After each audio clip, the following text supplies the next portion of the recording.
जी हाँ, तो आप लोग के बीच भोजपुरी के दबंग सुपरस्टार खेसारी लाल यादव के एक और नया सबसे सुपरहिट ब्लॉकबस्टर गाना से जुड़ल बड़ी रिपोर्ट लेके मिली, जो उनकी फर्स्ट लुक के साथ साथ। जी हाँ, गाना के बोलबा देखा गाड़ी मत जा। जी हाँ, देखा गाड़ी मत जा, उनकी फिर नया रोमांटिक अंदाज दर्शकों के बीच खुद नया पेश के बने खेसारी लाल यादव और इनके साथ दे बढ़िया में अंतरा सिंह प्रियंका। जी हाँ, खेसारी और अंतरा प्रियंका के जोड़ी आ रही नया लोकगीत में उनको वे पुराना म्यूजिक टीम के जबरदस्त नया कुछ उनकी कल ही आ रहा। जी हाँ, कल सुबह 5 सितंबर के आ रहा बा। तो आप सब पूरा वीडियो अंत तक देखी, सारा कुछ रिपोर्ट डिटेल से जान सके।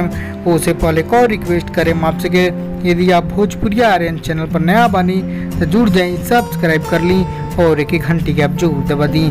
जी हाँ, तो चलिए आप दर्शक फैसलों को बताइए नया हम तरो ताजा रिपोर्ट बड़ी खबर देखा गाड़ी मर्द फिर नया रोमांटिक अंदाज तड़काऊ गीत खेसारी और अंतरा के जोड़ी में आ रहा बा। जी हाँ, तो गीत लिखले बने श्याम देहाती और संगीत बाटे ओम झा। जी हाँ, ये पुराना मीडियम पे फिर नया तड़काऊ रोकदार गीत बा जो उनकी कल ही आ रहा 5 सितंबर सुबह 6 बजे। जी हाँ, 5 सितंबर सुबह 6 बजे उनकी चैनल के अनाउंसमेंट बाटे स्पीड रिकॉर्ड्स भोजपुरी। जी Speed Records Bhojpuri YouTube channel release कल। जी हाँ, तो आपके गाना का बोल कैसा लगा, पोस्टर कैसा लगा, पसंद पड़ो लाइक करें, फेसबुक से शेयर करें सभी फैंस को, ताकि और नया रिपोर्ट जान चलो खेसारी के फैंस कि एक और नया रोमांटिक गीत तड़काऊ गीत आ रहा कल जो 5 तारीख सुबह 6 बजे स्पीड रिकॉर्ड भोजपुरी।